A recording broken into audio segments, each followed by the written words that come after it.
चला मुलांनो, आज आपण शिकणार आहोत महाराष्ट्रातील विभागानुसार जिल्हे. आपण बघितले कोकण विभाग, पुणे विभाग, नाशिक विभाग आणि मराठवाडा म्हणजे छत्रपती संभाजीनगर विभागातील जिल्हे. आज आपण बघणार आहोत अमरावती आणि नागपूर विभागातील जिल्हे.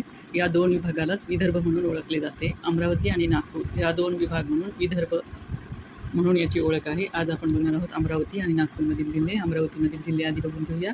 अमरावती विभागाचा आकार बघा, हा पिंक कलरमध्ये कशासारखा दिसतो, गुलाबी कलरमध्ये.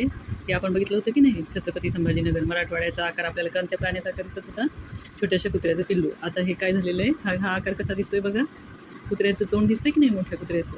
हे छोटं पिल्लू आता काय झालं आहे, मोठं झालेलं आहे. बघा हे कुत्र्याचं तोंड, हे बघा कुत्र्याचं नाक, हा कुत्र्याचा तोंडाचा खालचा भाग, हे दात, हे आहेत दोन कान कुत्र्याचे, हे बघा हे.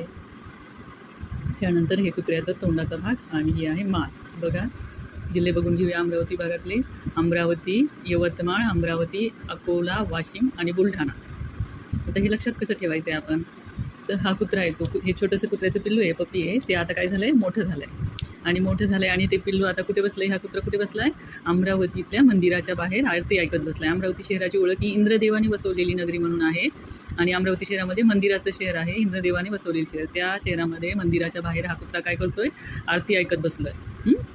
आणि हा कुत्रा काय करतो, एखाद्या मंदिरामध्ये गेल्यानंतर सुरक्षेसाठी नाही का आपल्याला ते लोक चेक करून आत पाठवतात मंदिरामध्ये, तसा हा कुत्रा काय करतो, येणाऱ्या भक्तांना तपासतोय. येणाऱ्या भक्तांनी काही त्यांच्याबरोबर धोकादायक वस्तू तर आणलेली नाही ना, हे तपासतोय, चेक करतोय त्याच्या नाकाने, वासाने. तो येणारा माल, मंदिरामध्ये येणारा माल हा नाकाने वास घेऊन तपासतोय, चेक करतोय. हा तर हे लक्षात ठेवायचं आहे. हा बघा, हा त्याचा पुढचा नाकाचा भाग आहे, तो तोंडाचा, हा जबडा दिसतोय खालचा भाग आणि वरचा भाग. तो कोणता जिल्हा आहे, यवतमाळ. हे बघा कुत्र्याचे दोन कान, नकाशामध्ये दाखवता आलं पाहिजे, कुत्र्याचे हे दोन कान. हा कुत्रा कुठे बसला आहे, कुठल्या मंदिराच्या बाहेर आरती ऐकत बसला आहे, अमरावतीमध्ये. बघा अमरावती, हा आहे अमरावती जिल्हा. त्याच्यानंतर हा यवतमाळ, त्याच्यानंतर बुलढाणा, अकोला आणि वाशिम.